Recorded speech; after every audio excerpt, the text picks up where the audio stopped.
परमपिता परमात्मा की असीम कृपा से श्रीमद् भागवत महापुराण का आज 7वां विषय बाबा सब का लगे आज तुम्हारे तेज रखो कल हिसाब से करो नहीं तो गड़बड़ी आ जाएगी। हाँ जी, तो ठाकुर जी के पास आज 7वां दिवस है। आज श्रीमद् भागवत का भोग पड़ जाएगा और कल लंगर होगा। खूब खीर पूरी खाना दबा करके और सभी को आना मिलेगा। सभी का बहुत बहुत धन्यवाद है। और हमारे आज मुख्य यजमान श्री देवेंद्र जी पत्र जो हिसाब से चलकर आए हैं, उन्होंने आकर के यहाँ पूजन करवाया, ठाकुर जी का प्रसाद चढ़ाया है। जो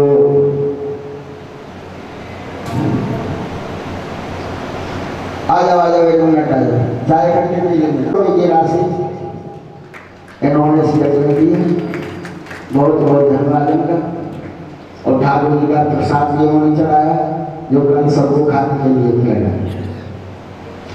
और इन्हीं के साथ में शौकनाथ जी नागरू जो दिल्ली से आए हैं, उनकी धर्मपत्नी जी। हाँ जी, 1100 रुपये और 500 रुपये आशा रानी। हाँ जी, उन्होंने 1100 रुपये की राशि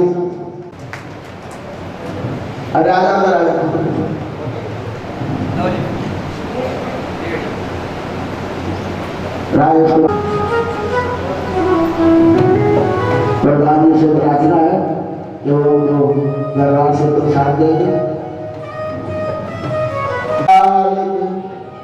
बोलो आनंद कंद भगवान। हाँ जी, अब प्रार्थना है।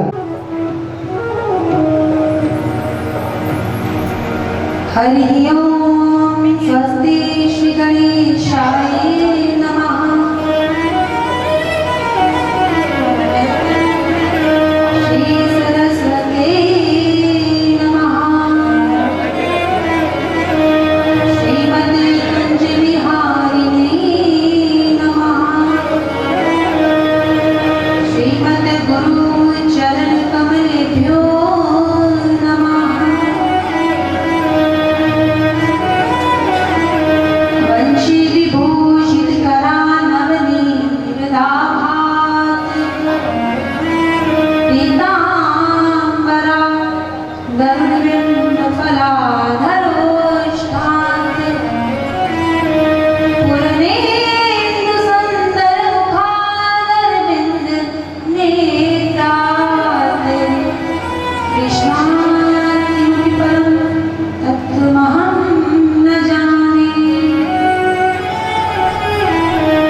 विग्रहवासा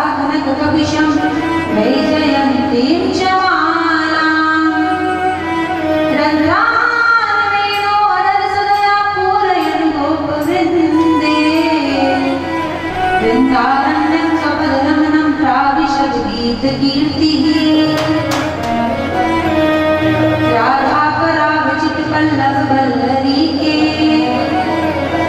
राधा पदांग विलसन मधुर स्थली के राधा यशो मुखरमत खगावली के राधा विहार विपिने रमता मनो में अतुलित बलधाम में विषयाव देहम तनुजमत कृशान ज्ञान नाम अग्रगण्यम सकल गुण निधानम वानरानामधीशम रघुपति प्रिय भक्तम वात जातम नमामि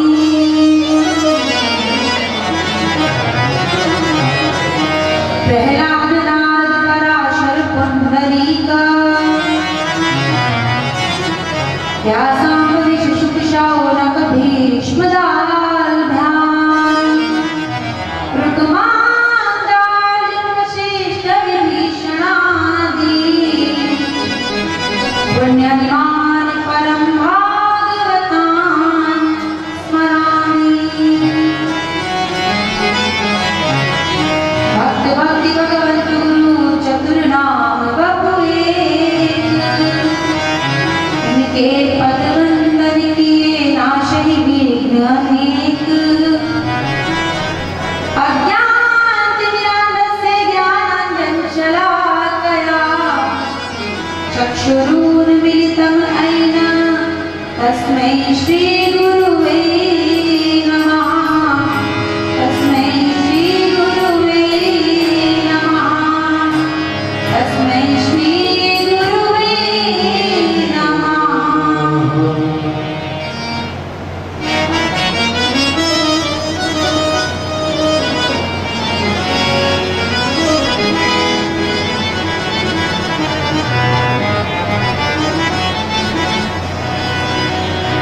ऐसो चटक मटक सो ठाकुर तीनों लोकन घूमे लाल ऐसो चटक मटक सो ठाकुर तीनों लोकन घूमे लाल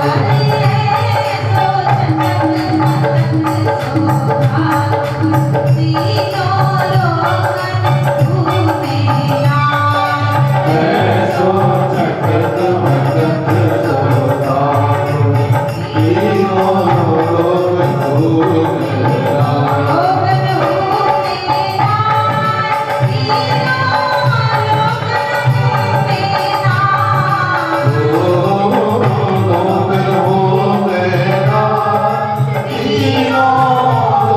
घूमे लाल ऐसो चटक मटक सो ठाकुर तीनों लोकन घूमे लाल ऐसो चटक मटक सो ठाकुर तीनों लोकन घूमे लाल ऐसो चटक मटक सो ठाकुर तीनों लोकन घूमे लाल ऐसो चटक मटक सो ठाकुर तीनों लोकन घूमे लाल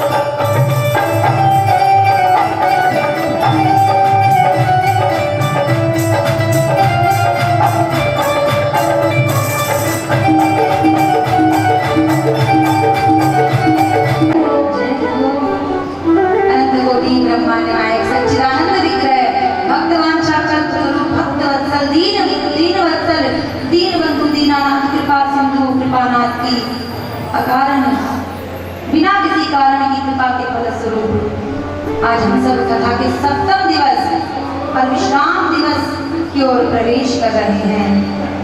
बड़ा ही अद्भुत संयोग कि देखिए कथा पूर्ण होने को है और विश्राम दिवस की ओर है, तो प्रेम भी है और कहीं ना कहीं थोड़ी सी विरह की भावना भी छिपी है कि विरह होगा। अद्भुत। तो इस प्रकार 7वें दिवस में प्रवेश कर रहे हैं। हम कथा में भगवान की सुंदर रास लीला का वर्णन श्रवण कर रहे थे और प्रभु की सुंदर मधुर बाल लीलाओं को श्रवण कर रहे थे। प्रभु कैसे अद्भुत रूप में आज इस ब्रज में प्रकटे हैं। कितना बड़ा सौभाग्य इन ब्रजवासियों का है। यशोदा जी के भाग्य की तो तुलना ही नहीं की जा सकती। भगवान ब्रजवासियों के बीच ऐसे रह करके गए जैसे महाराज समुद्र में ही मछली है, समुद्र में ही, क्योंकि चंद्रमा का प्राकट्य भी वहीं से हुआ, समुद्र में ही अमृत भी है। किंतु देखिए कितनी बड़ी बात कि उस मछली को ये नहीं पता कि जिस समुद्र में मैं रहती हूँ अमृत भी इसी समुद्र में है। वो उसे एक साधारण सी वस्तु समझती है। तो भगवान के यदुवंशियों के बीच में ऐसे रह करके गए, ऐसे लीला करते गए कि किसी को भान तक नहीं हुआ कि ये सच्चिदानंद प्रभु हैं। ऐसी सुंदर बाल लीला देखने वाले को, सुनने वाले को पहले तो ऐसा लगे कि भैया ये कैसे भगवान हो सकता है, और क्यों ना लगे जब ब्रह्मा जैसे इंद्र जैसे को मोह हो सकता है तो आप हम चीज ही क्या हैं। बड़ी सुंदर भगवान की मधुर लीला। भगवान गोपियों के संग रास करते हैं। कल हमने रास को भी श्रवण किया और बड़ा ही अद्भुत रास है। प्रारंभ में आपसे कहा था कि भगवान पिता रात्रि शरदोत फूल मल्लिका, सावधान होकर के सुनिए कि ये रास लीला जो है, ये रास है जो महारास है, ये किसका है? बोले भगवान पिता रात्रि। कोई सामान्य किसी स्त्री पुरुष की कोई नृत्य की लीला नहीं है कि हमने किसी का नृत्य देख लिया, नहीं भैया। भगवान स्वयं रमण करने आए हैं, ये भगवान की लीला है। और अब तो भगवान रास लीला में प्रवेश किए, सब गोपियां आनंद से रास उत्सव को मना रही हैं। और तब तो नाचते नाचते कुछ गोपियों के चरण दुखने लगे। प्रत्येक दो गोपियां और बीच में एक कृष्ण है। अनंत गोपियां हैं और अनंत कृष्ण हैं। तो एक गोपी के चरण दुखने लगे तो प्रियतम से कहती है, प्यारे प्यारे नाचते नाचते मेरे चरणन में दर्द हो रहे हो है। तब ठाकुर जी क्या करते हैं, यमुना जी के किनारे उस गोपी के साथ आते हैं, उसके चरणों को दबाते हैं, उसके चरणों पर हाथ से इस प्रकार से सहानुभूति देते हैं कि उसे आराम आ जाए। एक गोपी नाचते नाचते कहती है, प्रभु देखो ना मेरी तो वेणी ही खुल गई। वेणी अर्थात चोटी केश। तो ठाकुर जी अपने कर कमलों से उस सखी की वेणी गूंथ रहे हैं। एक गोपी कहती है, प्रभु मैं तो थक गई। तो भगवान कहते हैं, तुम बैठो, मैं तुम्हारे लिए यमुना जी का ठंडा ठंडा मीठा मीठा जल लेकर के आता हूँ। भगवान ऐसी अंजुमनी बना करके गोपी को, सखी को अपने हाथ से जल पिला रहे हैं। महाराज जब ऐसी सुंदर ऐसी विचित्र लीला हुई तो हुआ क्या, देखिए ध्यान रखिएगा, मन में संदेह मत लाइएगा कि यहाँ गोपियों को सौभाग्य मत हो गया। सौभाग्य मत हो गया, मत तो हुआ, अभिमान तो आया, मान तो आया, लेकिन हमारे और गोपियों के मान में दिन रात का अंतर है। हम मान करते हैं अपने साधन का, अपने घर का, अपने बच्चों का, अपने रूप यौवन का, लेकिन गोपियों को महाराज इस बात पर माना आ गया कि ये जो भगवान है ये तो हमारी ऐसी सेवा कर रही हैं, तो हमसे प्रिय भगवान को कौन होगा। आज इन्हें अपने सौभाग्य पर माना आ गया। तो हुआ क्या, ठाकुर जी श्री जी को लेकर के, राधा रानी को लेकर के पूरे रास में से अंतर ध्यान हो गए। और अब तो गोपियां बड़ी विह्वल हो उठी और मन में विचार करती है कि प्यारे कहाँ गए, श्याम सुंदर कहाँ गए, श्री राधा रानी कहाँ गई। और तब अपनी गलती का एहसास हुआ और तब विचार करती हैं कि ऐसा क्या करें कि प्रियतम मिल जाए। तब एक गोपी कहती है, भैया सुना है कि जो वस्तु जहाँ होती है उसे वहीं ढूंढना चाहिए। तब सब गोपियां रास प्रांगण में आ गई, यमुना जी के तट पर एकत्रित हो गई और सबने ठाकुर जी की लीला का प्रारंभ किया। एक गोपी पूतना अघासुर बन गई, एक गोपी कृष्ण बन गया, एक गोपी कालिया नाग बन गई, एक गोपी कृष्ण बन गया। ऐसे करते करते वो सब सखियां, वो सब गोपियां भगवान की लीला को करने लगी कि किसी प्रकार प्यारे प्रसन्न है करके हमारे सामने प्रकट हो जाएंगे। बड़े अधीर मन से रोने लगी, सबके सब उदासीन हो गई और तब भी ठाकुर जी नहीं आए। और तब तो हृदय करुणा से भरा हुआ है। और महाराज ये गोपियों की स्थिति है, विचार कीजिए, गोपियों को प्रेम की ध्वजा कहा जाता है। महाराज ध्वजा कहाँ होती है? शिखर पे नहीं, शिखर से भी ऊपर, सबसे ऊपर महाराज ध्वजा होती है। हनुमान जी की ध्वजा सबने देखी है, हम घर पे झंडे को लगाते हैं तो ध्वजा कहाँ लगाई जाती है? बोले सबसे ऊपर, ध्वजा से ऊपर कुछ नहीं जाता। तो गोपियों को तो सुखदेव जी कहते हैं राजन गोपियां तो प्रेम की ध्वजा है। लेकिन ये क्या, जब श्याम सुंदर गोपियों को छोड़ करके जा सकते हैं, क्यों? क्योंकि सौभाग्यवत हो गया, अपने सौभाग्य पर मान हो गया, अपने सौभाग्य पर इतराने लगी कि अरे श्याम सुंदर मेरी बेनी गूंथ रहे हैं, अरे श्याम सुंदर मुझे अपने हाथ से ला करके जल पिला रहे हैं।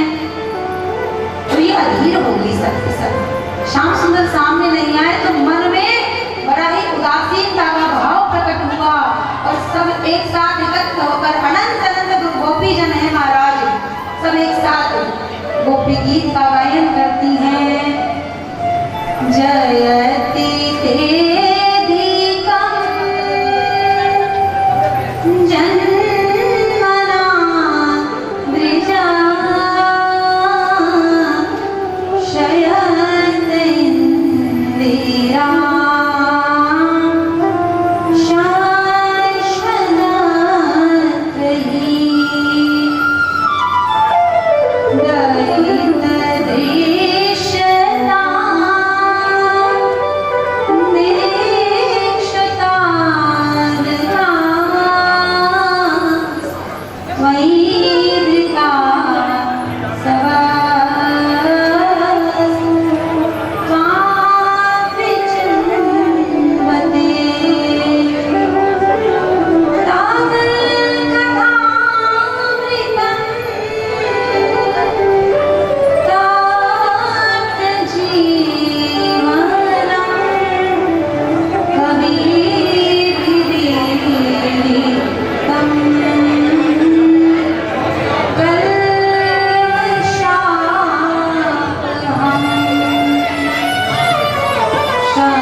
प्रेम में भरी हुई हैं, अश्रुपूरित हैं और सब ठाकुर जी को महाराज विवर होकर के, करुणापूरित होकर के पुकार रही हैं कि प्यारे जयति तेधिकं जन्मना व्रजा। क्या इसलिए हमें ब्रज में आपने जन्म दिया था? क्या इसीलिए इस अघासुर बकासुर से, इस कालिया से हमारी रक्षा की थी? क्या इसलिए कि सहज कैसे हमारे प्राण चले जाएं? ये जो आप विरह वेदना दे रहे हो ना प्रभु, ये जो आप जाने का दुख दे रहे हो, इससे अच्छा था कि कालिया हमें मार देता, इससे अच्छा था कि व्योमासुर, सक्टासुर, ये जितने भी पूतनाई, जितने भी राक्षस आए थे, ये सब हमें मार देते। तो कहीं अच्छा रहता कि हम पहले ही मर जाती, किंतु इस समय को हम धारण नहीं कर पा रही हैं। आज हमारी स्थिति को आप कैसे जानेंगे? अरे आप क्यों समझेंगे? आपका तो स्वभाव ही भक्ति है, आपका तो स्वभाव है किसी को प्रेम करना और उसे छोड़ देना। आप प्रेम को क्या समझेंगे? और इस प्रकार से गोपियां ठाकुर जी से विनय करती हैं और कहती हैं तब कथा मृतम तात जीवनम कवि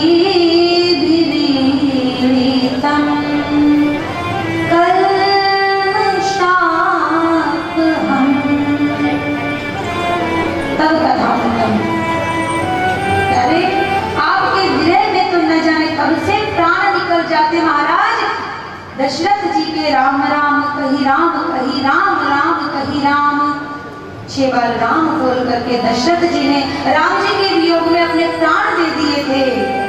तो गोपियां कहती हैं प्यारे प्राण तो कब के चले जाते, लेकिन तब कथामृतम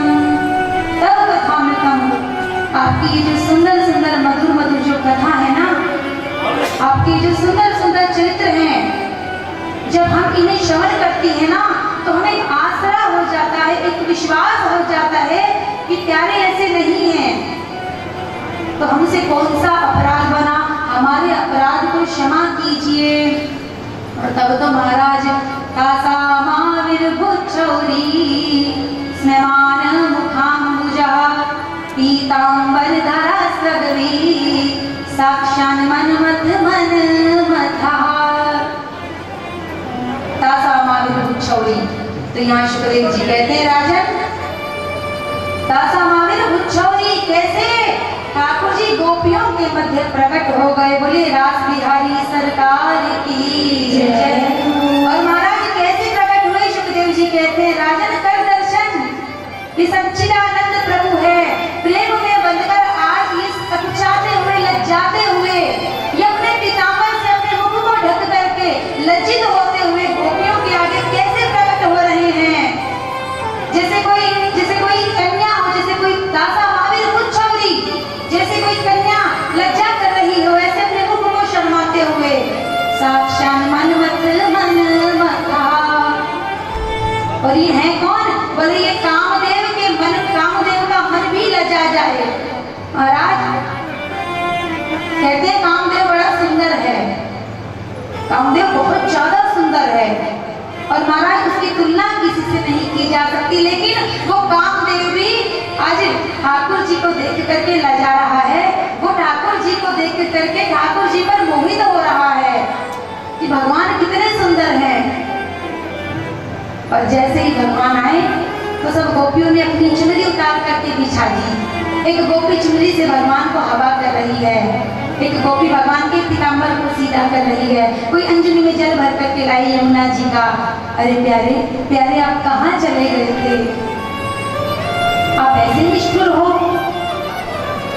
हम सब कुछ छोड़ करके केवल और केवल आपकी शरण में है। कल हमने कथा श्रवण की थी, जब भगवान पतिव्रता स्त्री के लिए जब सब बात बताए कि देखो भैया कि अग्निदेव भी शांत हो गए, चंदन की कीच के समान हो गए, तो गोपियों ने कितना सुंदर उदाहरण प्रस्तुत किया कि प्रभु जब आप स्वयं आ गए तो इन मिट्टी के पति का हम क्या करें। हाजी गोपियां भगवान से शिकायत तो करती हैं, लेकिन अंदर ही अंदर घबरा रही हैं कि अगर फिर से अंतर ध्यान हो गए तो हम कहाँ जाएंगी। और तब श्री जी भी प्रकट हो गई और तब तो महाराज सुंदर रास का प्राकट्य हुआ है और महारास प्राकट हुआ है। अब गोपियों का जो सौभाग्य मत था वो भी दूर हो गया और सब गोपियां प्रसन्नचित्त हैं प्यारे को पाकर के, और सब गोपियां आनंद मंगल हैं। बोले रास बिहारी सरकार की जय, श्री रास बिहारी सरकार की जय जय। बोले भक्तवत्सल भगवान की जय। आगे महाराज आगे की कथा में हम सब प्रवेश करते हैं। भगवान की सुंदर लीला। अब आगे भगवान ने कालिया नाग को नाच दिया और महाराज विद्याधर पर कृपा की, शंखचूड़ पर कृपा की, और आगे भगवान युगल गीत का वर्णन आता है, भ्रमर गीत का वर्णन आता है। महाराज आगे अरिष्टासुर का भगवान ने उद्धार किया। बोली असुर निकंदन भगवान की जय। केशी दैत्य का भगवान ने उद्धार किया, जिसके नाम पर यमुना जी के घाट का नाम केशी घाट पड़ा। बोली असुर निकंदन भगवान की जय।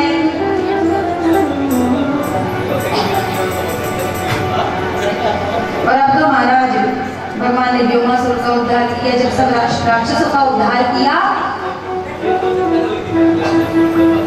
तो हुआ क्या, अब हम सब मथुरा नगरी में प्रवेश करते हैं। गोकुल में, वृंदावन में बड़ी सुंदर सुंदर लीला भगवान कर रहे हैं।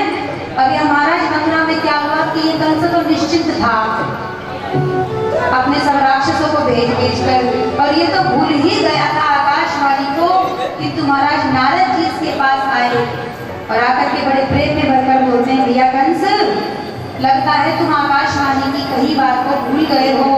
देखो याद रखो, आकाशवाणी ने ऐसी घोषणा की थी कि माता देवकी का जो 8वां पुत्र होगा वो तुम्हारा काल होगा।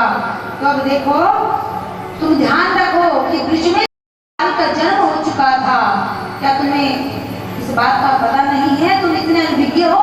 और तब तो ये क्रोध में भर गया और इसने पूछा कि देव ऋषि आप ही बताइए, आप सब कुछ जानने वाले हो।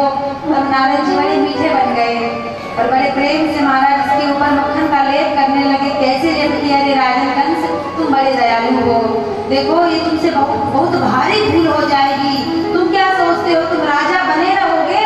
अरे नहीं भैया, अगर वो कृष्ण आ गया, अगर वो यशोदा का पुत्र आ गया तो देखो वो ही वास्तव में देवकी का पुत्र है। और जैसे ही कंस ने सुना, अच्छा वो यशोदा का नंद जी का जो पुत्र है, क्या वो मेरी बहन का पुत्र है? तब तो महाराज जी क्रोध में भर गया और तब नारद जी ने कही, देखो अब तुम उसे यहाँ बुलाओ। तब कंस ने पूछा कि मैं क्या करूं? तब नारद जी ने कहा किसी उत्सव का आयोजन करो। और तब इसने अपनी बुद्धि घुमाई और नारद जी तो महाराज चले गए। इसने अक्रूर जी को बुलाया और अब देखिए अक्रूर जी कंस के पास आए और कंस ने कहा कि भैया देखो अक्रूर जी, तुम्हें मेरा एक काम करना होगा। ये जो नंदराय जी के जो 2 बालक हैं ना, बलभद्र और कृष्ण, इन दोनों को मथुरा में लाना है। अब अक्रूर जी क्योंकि भगवान के भक्त हैं और वो भली प्रकार जानते हैं कि कंस बड़ा ही दुष्ट व्यक्ति है, ये छोटे छोटे बालकों को मार देगा। अब हृदय में तो डरे हुए हैं, भयभीत है, लेकिन अब कर क्या सकते हैं? राजा है महाराज, अगर ये आज्ञा नहीं मानेंगे तो ये सही समाप्त कर देंगे। तब भगवान को हृदय में धारण करके कि प्रभु जैसी आपकी मर्जी। अक्रूर जी आज वृंदावन में प्रवेश किए हैं और जैसे ही वृंदावन में प्रवेश किए हैं तो दूर से क्या देखें, शाम का समय है और श्री कृष्ण और बलराम बलभद्र दोनों लाला छोटे छोटे हैं और कमर पर फेंट कसी हुई है और बहुचारण करके लौटे हैं। ऐसे सुंदर रूप माधुरी का जब अक्रूर जी ने दर्शन किया तो हृदय भाव से भर गया और प्रभु अक्रूर जी को एकांत में ले गए। और क्योंकि भगवान सब कुछ जानते हैं तो अक्रूर जी ने हाथ जोड़ करके कहा कि प्रभु मुझे क्षमा कर दीजिए, मैं कंस की नीति से अच्छे से मैं इसे जानता हूँ कि इसकी क्या नीति, इसकी क्या योजना है, लेकिन मैं क्या कर सकता हूँ। और तब ठाकुर जी आज्ञा किए कि पिताजी को, नंद बाबा जी को कुछ बताने की आवश्यकता नहीं है, मैं सब कुछ जानता हूँ। आप बाबा ने इतना ही कह दियो कि कंस ने धनुर्यज्ञ का आयोजन किया है तो हम सबको उत्सव में बुलायो है। और तब अक्रूर जी ने ऐसा नंदराय जी से कहा, महाराज बड़ा ही दिव्य प्रसंग, बड़ा ही अद्भुत प्रसंग कि जब ठाकुर जी आज वृंदावन से मथुरा को जा रहे हैं और गोपियां भाव से भरी हैं महाराज, गोपियां हैं और ग्वाल हैं, ये सब रथ के आगे आ करके लेट रहे हैं और ये रथ को आज जाने नहीं दे रहे और ये सब भाव में भरे हुए हैं। और तब तो गोपियां बहुत दूर तक जाकर के श्री कृष्ण के रथ को छोड़ कर के आई हैं और जब दूर तक रथ को छोड़ा है तो महाराज रथ तो चला गया, रथ के पहियों से जो उड़ती हुई धूल है फिर उसको देखती रही और जब धूल भी शांत हो गई तो दूर दूर से लहराती हुई उस ध्वजा को देखती रही और जब महाराज ध्वजा बिजली बंद हो गई तो रथ के पहियों पर पौड़ करके उस रथ के पहियों को हृदय से लगा रही है, आलिंगन कर रही है कि ये अक्रूर बड़ा ही क्रूर है, ये हमारे कृष्ण को हमसे दूर ले गया। तो ये तो महाराज ये तो लीला है भगवान की, लेकिन संत भाव देते हैं कि जो वृंदावन के कृष्ण है वास्तव में वो वृंदावन में ही रह गए, लेकिन जो माँ देवकी के कृष्ण है जिन्हें वसुदेव जी लेकर के आए थे, आज अक्रूर जी देवकी जी के कृष्ण को ले गए। भक्तवत्सल भगवान की जय। और अब तो महाराज सबने मथुरा नगरी में प्रवेश किया है। भगवान के बाल सखा भी कुछ संग आए हैं, दाऊ जी हैं और नंदराय जी हैं। सबने जब मथुरा में प्रवेश किया तब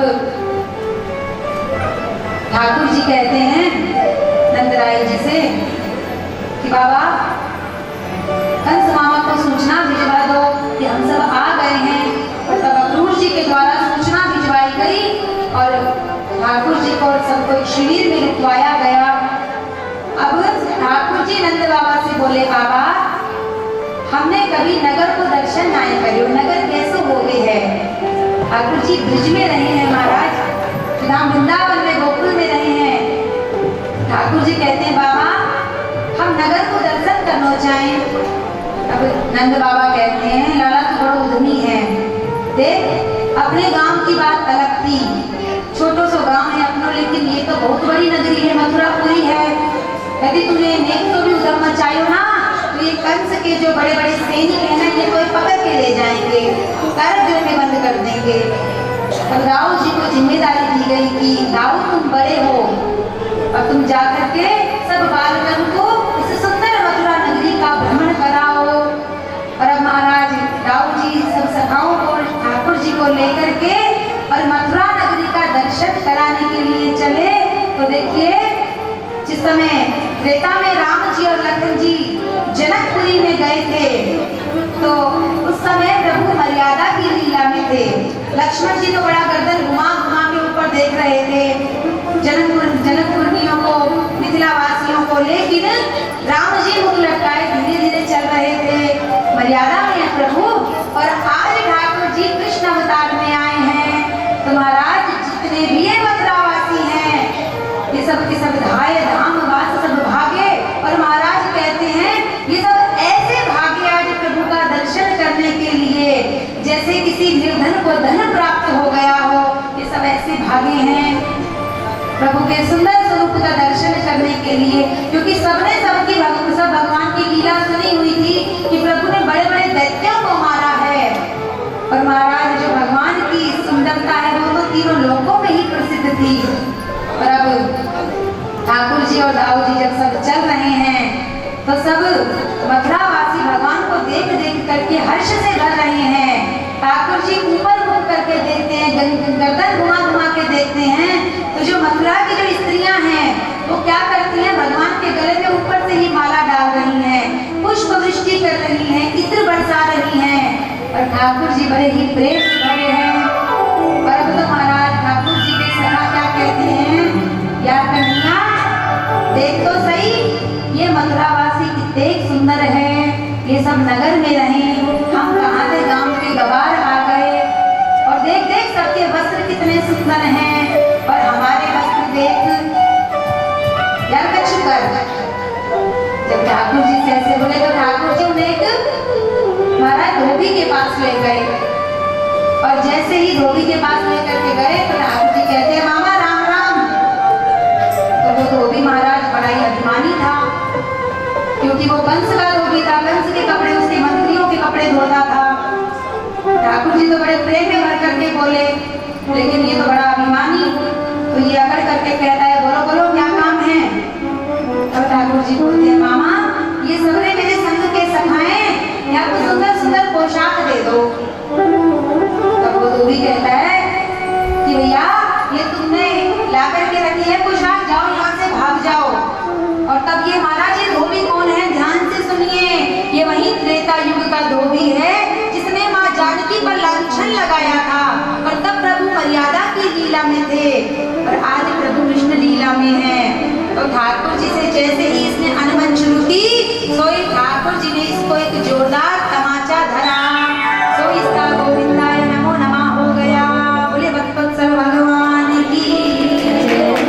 और अब तो महाराज सब सखाओं ने अपनी अपनी पसंद के वस्त्र चुन लिए।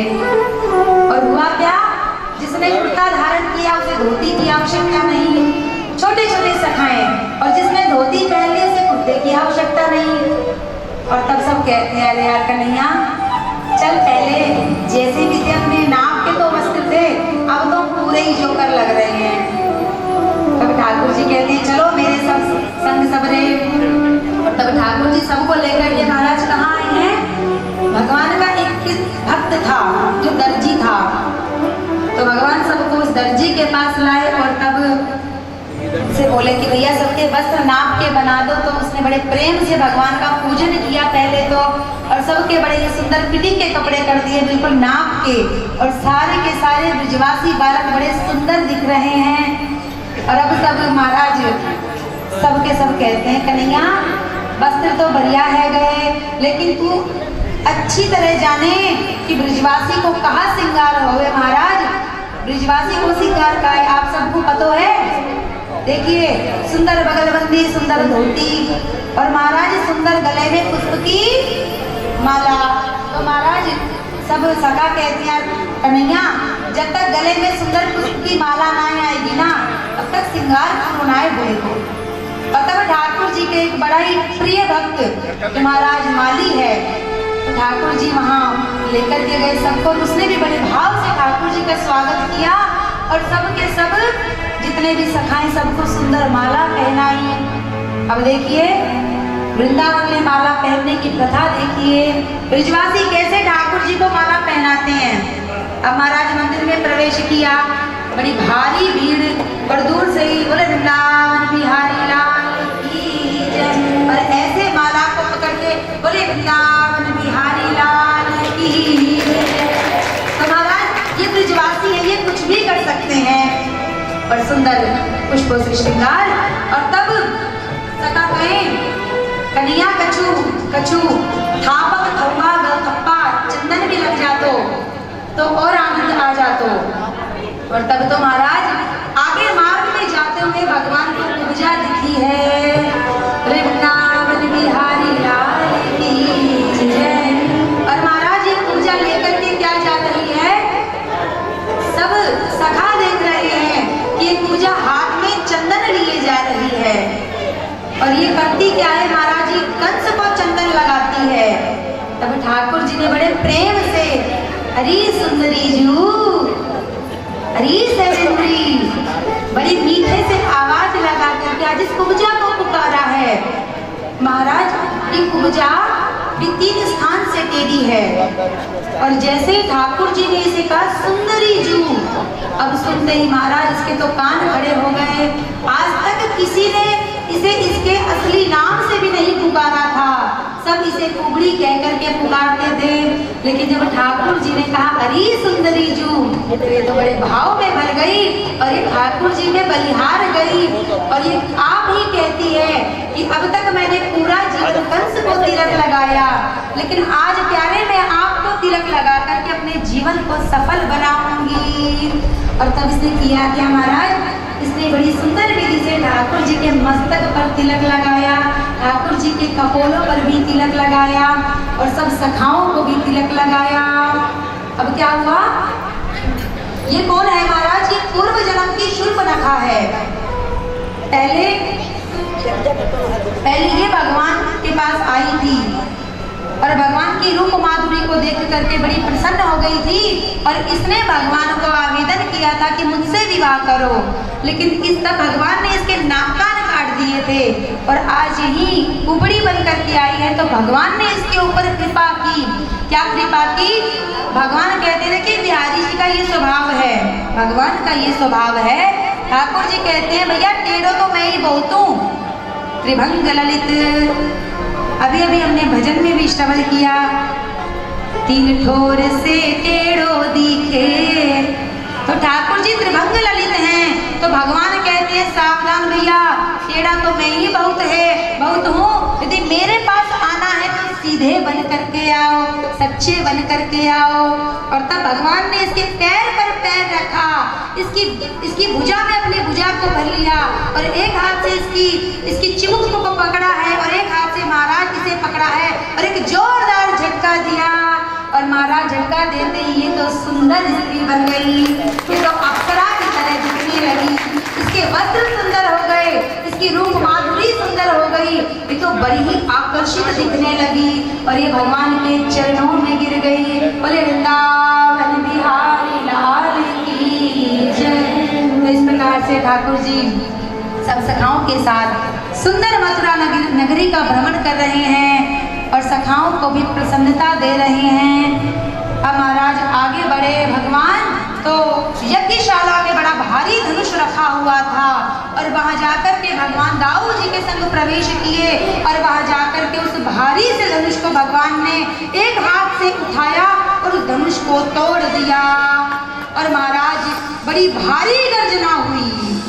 जैसे ही भारी गर्जना हुई तो बड़ी टंकार की आवाज आई और जैसे ही महाराज आवाज आई तो ठाकुर जी और दाऊ जी दोनों दौड़ करके नंद बाबा के पास भाग गए और ठाकुर जी नंद बाबा की गोद में चले गए और गोद में जाकर के क्या कहते हैं, बाबा मुझे इतो जोड़ते डर लग रहे हो है, मैं डर रहे हूँ, पता नहीं ये शब्द कहाँ ते भयो।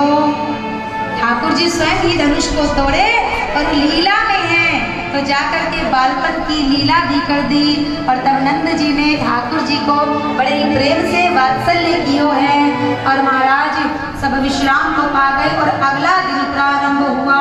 कैसे प्रारंभ हुआ महाराज, सब सखा उठे हैं, भगवान उठे हैं और प्रातः काल का समय है। ठाकुर जी और दाऊ जी नंद जी से कहते हैं कि बाबा अभी हम आते हैं, आप यही कक्ष में विश्राम करो। और दोनों के दोनों भैया महाराज आज उस स्थान पर पहुंचे हैं जहाँ पर एक कोल्या पील हाथी छोड़ा हुआ था, जहाँ पर सुंदर कंस का सिंहासन सजा हुआ था और भगवान गए महाराज जाते ही ये जो कोल्या पील हाथी है ना, इसके महाराज इसमें जो बल है ना वो 1,00,000 हाथियों के बराबर है। तब इसके महावत ने इसे मदिरा पान करा करके रखा था और जैसे ही कृष्ण बलराम ने उस शाला में प्रवेश किया तो इसने इस गज को, अलमस्त गज को, इस मदमस्त गज को उनकी ओर दौड़ा दिया और जैसे ही महाराज ये कोल्या पील हाथी दौड़ा है तो भगवान ने एक जोरदार घूसा बना करके इसके मुख पर और महाराज ये चारों खाने चित्त हो गया। बोले भक्तवत्सल भगवान की जय। और तब कृष्ण बलराम दोनों ने इस हाथी के दांत तोड़ दिए, दोनों ने एक एक दांत को अपने हाथ में ले लिया और जितने भी दुष्ट थे महाराज सबका वध करते हुए भगवान आगे चाणूर का वध किया, महाराज मुष्टिक का वध किया और महाराज सब इन दुष्टों का वध करते हुए भगवान आगे बढ़े और दूर से ऊंचे सिंहासन पर कंस विराजमान था और महाराज ये दूर से देख करके बड़ा क्रोध में भरा जा रहा था और जैसे ही ये क्रोध में भरा जा रहा था निकट ये संगीत वाले बड़े जोर से ढोल और नगाड़े बजा रहे थे। वो तो सोचे कि इन वीरों की वीरता देखते हुए महाराज प्रसन्न हो गए, लेकिन वो क्रोध में भरा हुआ था। वो कहता है इसे बंद करो और वो सोचते हैं और जोर से बजाओ, और जोर से बजाओ। और तब तो महाराज भगवान एक छलांग लेकर के सिंहासन पर जा चढ़े और जाकर के कंस के गर्दन को पकड़ लिया। भगवान ने ऐसे कहते हैं महाराज तीनों लोगों का बल लेकर के आज भगवान कंस सहित उस सिंहासन से कूद पड़े और जैसे ही कूदे महाराज कंस का गोविंदाय नमो नमः हो गया।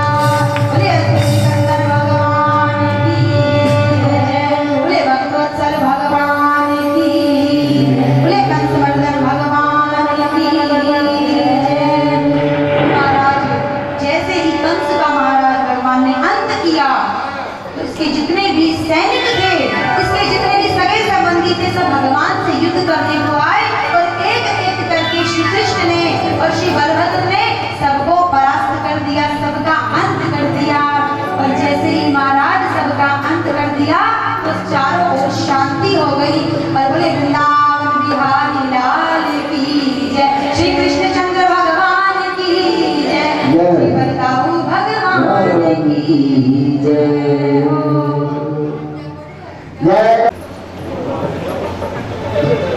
श्री ओम।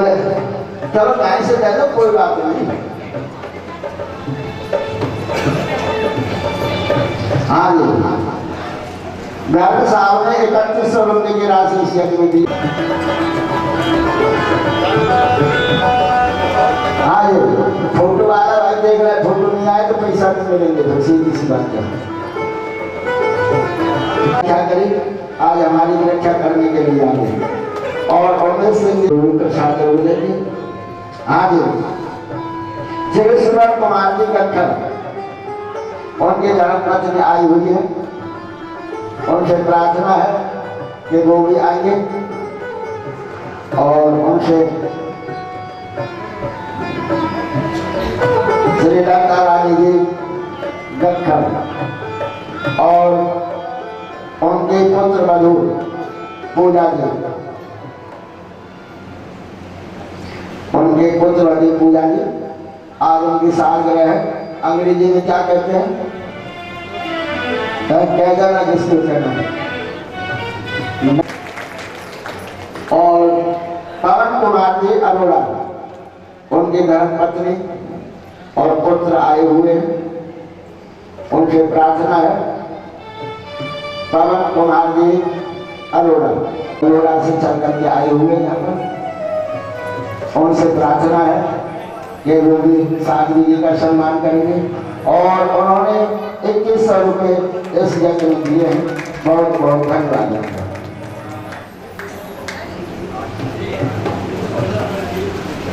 आगे उनसे भी प्रार्थना है कि वो भी सीख रहे हैं और इन्होंने भी अनेजा इस यज्ञ में आए हुए हैं। बहुत बहुत धन्यवाद उनका।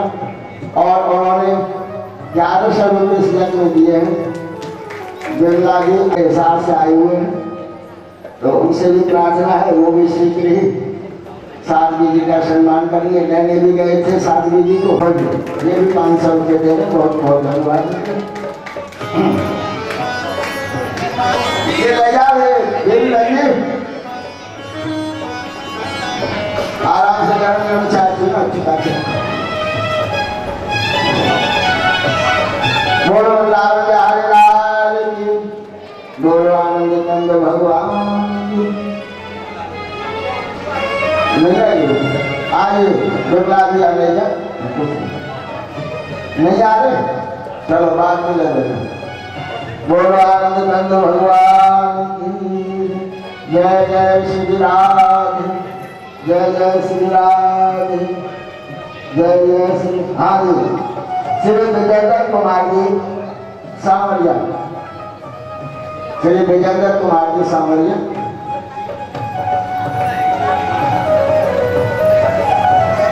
आगे डॉक्टर साहब ख्याली राम जी, उन्होंने 500।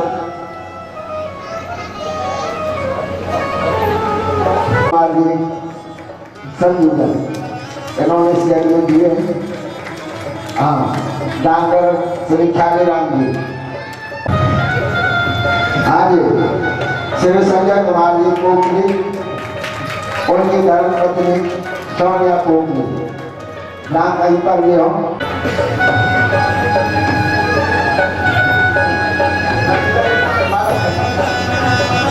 आगे श्री तरुण कुमार जी रास्ते, उनसे प्रार्थना है कि वो भी माल्यार्पण करेंगे। बहुत बहुत धन्यवाद उनका।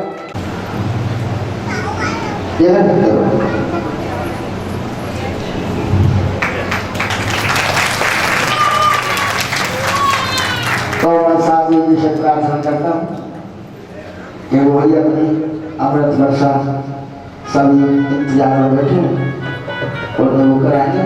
बोलो वृंदावन बिहारी लाल की, वृंदावन बिहारी लाल की जय। कथा में प्रवेश पर उससे पूर्व एक छोटा सा निवेदन आप सभी से। देखिए नाव देखिए आप सबने नाव, और केवल भी देखा होगा। तो महाराज एक नाव कोई बड़ी नाव हो, बहुत बड़ी नाव हो और बहुत बड़े भी किसी समुद्र को पार करना हो, बहुत बड़ा कोई जहाज कोई नावों से पार करना हो, तो उसे चलाने वाले कितने लोग होते हैं? एक ही तो आदमी होता है, केवल तो एक ही होता है ना। कोई बहुत बड़ी ट्रेन है, बहुत बड़ी गाड़ी है, उसमें हम सब बैठ करके जा रहे हैं, तो ड्राइवर तो एक ही होगा ना। तो ये जो संसार है ना महाराज, यही वो समुद्र है। और इस भवसागर को पार करने के लिए भी हमारे समाज में, हमारे नगर में, उस स्थान पर हम रहते हैं, यदि भगवान हम पर प्रसन्न होते हैं ना, तो किसी ऐसे एक विशिष्ट व्यक्ति को वहां पर उपस्थित कर देते हैं। किसके लिए? हमारे कल्याण के लिए, कि हम इस समुद्र को लांघ जाएं। नाम तो प्रभु का नाम ही है, लेकिन महाराज अब बैठने वाले तो सारे हैं, लेकिन चलानी किसी को नहीं आती। चलाएगा तो कोई एक ना। तो बिल्कुल ऐसे ही जब हम पर भगवान खुश होते हैं ना, तो संत स्वरूप में, भगवंत स्वरूप में वो एक विशेष व्यक्ति महाराज आता है और सबको पार करा करके ले जाता है। और आप जानते हैं वो विशेष व्यक्ति कौन है? पंडित जी श्री ओम प्रकाश कौशिक जी। जोरदार तालियां बजाइए। ऐसा मानिए कि आपकी हांसी नगरी में आप सबको भव से पार ही नहीं, केवल भव से पार नहीं, आपके जीवन को सुंदर बनाने के लिए, क्योंकि भव से पार कब होंगे? जब जीवन सुंदर होगा, जीवन में सत्संग आएगा, भगवान की कथा आएगी। कथा तो महाराज बहुत जगह पे होती है, करने वाले भी बहुत हैं, सुनने वाले भी बहुत हैं, लेकिन यहाँ जो व्यवस्था ये करते हैं आप सबके कल्याण के लिए, ऐसी सुंदर व्यवस्था अद्भुत है। तो आप सब बहुत ज्यादा बड़भागी हैं और बहुत ज्यादा भाग्यशाली हैं कि संत स्वरूप में आपके नगर में इनका आना हुआ। तो ये भगवान की कृपा समझिए और हृदय में इस बात को धारण कीजिए कि ये इतना प्रयत्न कर रहे हैं कि समाज में धर्म का काम हो, समाज में धार्मिक आचरण बने, सुंदर मंदिर की व्यवस्था, सुंदर कथा की व्यवस्था, वृंदावन में भी आप सबके लिए कितना सुंदर आश्रम। तो देखिए, जब कोई एक आदमी केवट बन करके आता है तो सहयोग हमें भी करना होता है। अब वो जो आपका सहयोग है वो किस रूप में है वो आप भली प्रकार से जानते हो, क्योंकि जब नाव भारी होना महाराज तो सबको सहयोग करना पड़ता है। तो थोड़ा थोड़ा तन से, मन से, धन से, जैसा भी आपसे बल पड़े, क्योंकि जब सब एक से हो जाएंगे तो होगा क्या कि भव से पार होने में आसानी हो जाएगी। तो आप, मैं देख रही हूँ तन से तो आप उपस्थिति दे ही रहे हैं, मन भी आप सब बड़े ध्यान से चित्तपूर्वक कथा को श्रवण करते हैं, किंतु जिसके पास जितनी सामर्थ्य हो, क्यों? क्योंकि देखिए कहते हैं कि संत का तो जीवन ही भगवान के लिए है, लेकिन ये जो महाराज आप लोग संसारी, आप जो गृहस्थी हो, कहते हैं गृहस्थी यदि कुछ भी भगवान के नाम से निकालता है तो होता क्या है महाराज, उसके घर में सुख शांति आती है, उसके बच्चों के कष्ट दूर होते हैं, और क्या बोले कैसा भी रोग हो दूर हो जाता है, और घर में परिवार प्रसन्नता से रहता है। और धन का क्या, धन तो आएगा और चले जाएगा, लेकिन यदि इस धन से आप अपना कल्याण करना चाहते हैं तो जैसी आपकी मन की स्थिति हो, थोड़ा ज्यादा जैसा भी दे करके अपने उत्साह को भी बढ़ाएं और इनके उत्साह को भी बढ़ाएं, ताकि भविष्य में भी ये ऐसे सुंदर सुंदर काम करते रहें। तो ये आपकी छोटा सा निवेदन कि संत को पहचानिए और हर प्रकार से सहयोग कीजिए। वृंदावन बिहारी लाल की जय। वृंदावन बिहारी लाल जय जय श्री राम, जय जय श्री राम, जय जय श्री राम। चलो मैं भी 5 मिनट का समय आप गाड़ी लेता हूँ, क्षमा चाहता हूँ। सबसे पहले मैं आपका ही स्वागत और सब अभिनंदन करता हूँ अपनी संस्था की तरफ से, हनुमान मंदिर और पूरी हांसी सारी संगत की तरफ से, जो आपने हमारे को बड़ा ही सुंदर और कीमती समय निकाल करके दिया है। और 7 दिन का ये यज्ञ आपने बहुत ही ठाकुर की कृपा और आपके आशीर्वाद से संपूर्ण होने के लिए जाना है। और मैं सभी संगत और सहयोग देने वालों का बहुत बहुत धन्यवाद करता हूँ और परमात्मा से प्रार्थना करता हूँ ठाकुर जी जो भी आप इस यज्ञ में आ रहे हैं, दे रहे हैं, जो श्रवण कर रहे हैं, उन सबका आप कल्याण करें। सबके घर में सुख समृद्धि शांति निरोगता कलेशों से मुक्ति सभी को प्राप्त हो। मैं उसके लिए परम पिता परमात्मा से बार बार प्रार्थना करता हूँ और साथ में ये भी कहता हूँ मेरे को आपके शहर के अंदर ये 39वीं साल चल रही है।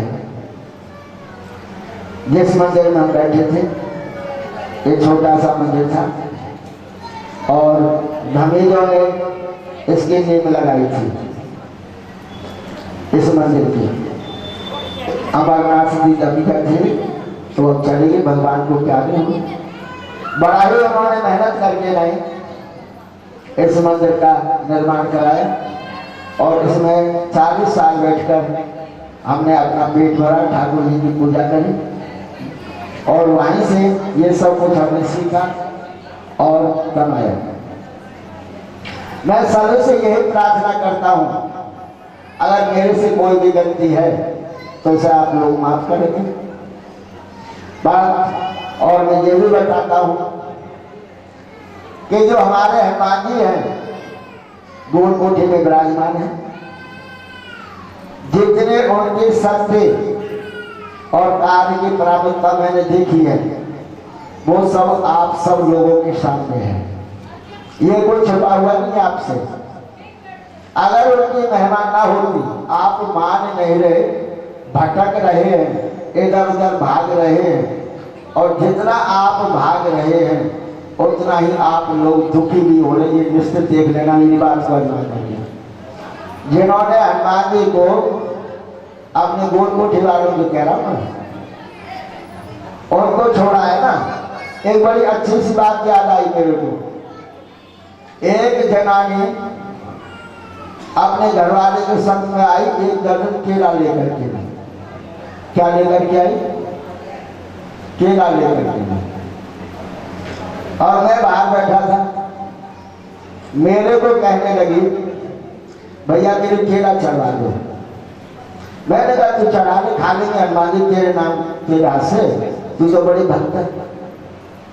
वो इतने अहंकार और क्रोध में बढ़ गई कि वो हनुमान जी के सामने केला ने रख के और भाग गई। गुस्सा तो उसे था मुझ पर और उसने हनुमान जी को ही छोड़ दिया। उसके बाद मंदिर ही नहीं है। अब बताओ हनुमान जी की क्या भी जानते लगता है। यानी लोगों की ऐसी कुछ सोच है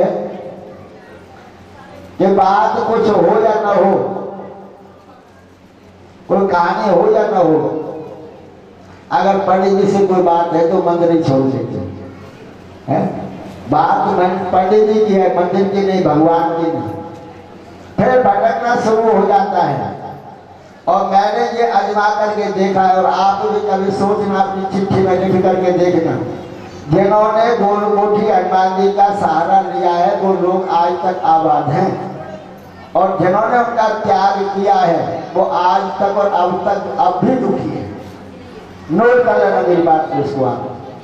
ये मैंने 40 साल के अंदर अपना अनुभव किया है और मैं यही कहता हूं आप ये भी सोचना कि भाई हम लोग ये काम कर रहे हैं या भागवत करवा रहे हैं, हम कुछ पैसा इकट्ठा कर रहे हैं या हमको इकट्ठा करके जोड़ रहे हैं, ऐसा कुछ नहीं है। ये सब बच्चे आपके सामने खड़े हुए हैं, जो आप देते हो ना इसमें मेरा खर्चा पूरा होता है, कुछ बचत नहीं होती।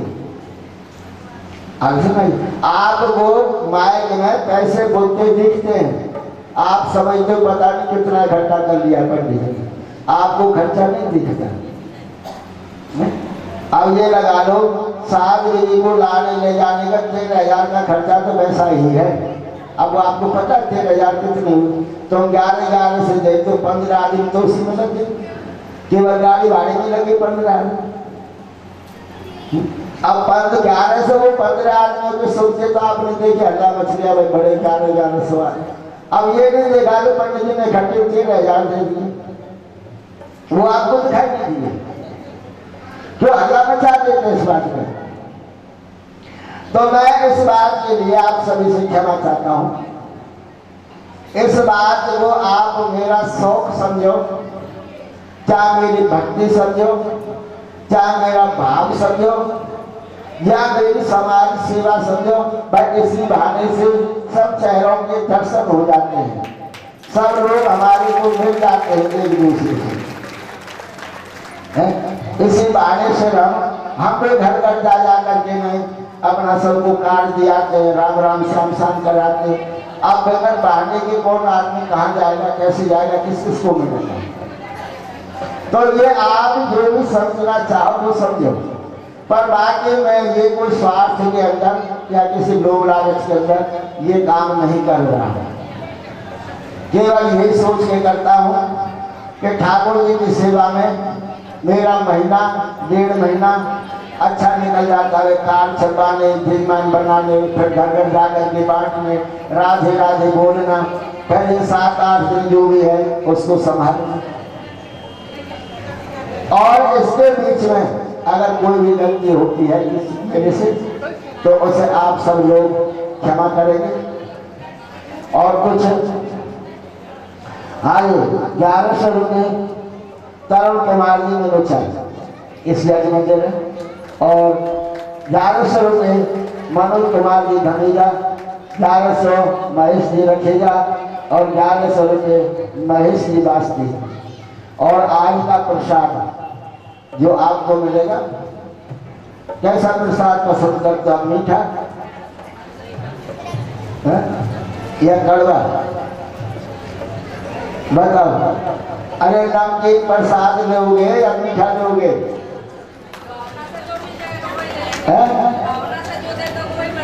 अच्छा चलो फिर ठीक है, ये भावना की कह रहे हैं तो भावना से दोनों ही दे देंगे, मीठा भी दे देंगे, नमकीन भी दे देंगे। बोलो वृंदावन में हरे लाल की। और 1100 रुपये श्री सुरेंद्र कुमार जी लोकल इस यज्ञ में दे रहे हैं, बहुत बहुत सभी का धन्यवाद है। और मैं भरे समाज के अंदर मेंबरों से ये कहना चाह रहा हूं, 2-3 जो मेंबर हैं, देखो किसी चीज को शुरू करने का भी कारण होता है और बंद करने का भी कोई कारण होता है। या मेंबर लगन से काम करते तो कोई चीज शुरू होती है, और जब उसी में उदमबाजी होती तो वो चीज खत्म भी हो जाती है। अगर आप लोगों को ये अच्छा नहीं लग रहा हो तो इसमें कोई दिक्कत नहीं है। मैं 80-85 प्रोग्राम कर चुका आज तक, साल के 4 प्रोग्राम थे। 21 साल सुभाष नगर राधे श्याम मंदिर में रहा, वहाँ पे 2 प्रोग्राम थे, हनुमान मंदिर के भी 2 प्रोग्राम थे। और अब आप सब लोगों के आशीर्वाद से वृंदावन में भी एक आश्रम बन गया है 200 जगह के अंदर। कभी भी आप जानना चाहो वो आपके ही नाम का है, हाँसी के नाम का है, हाँसी वालों का है। 2-4-5 महीने में तैयार हो जाएगा।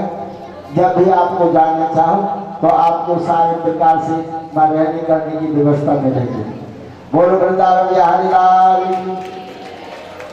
तो इसलिए अब झांकी भी आ गई है, और साधवी जी से मैं प्रार्थना करता हूँ, जो भी है जैसे भी है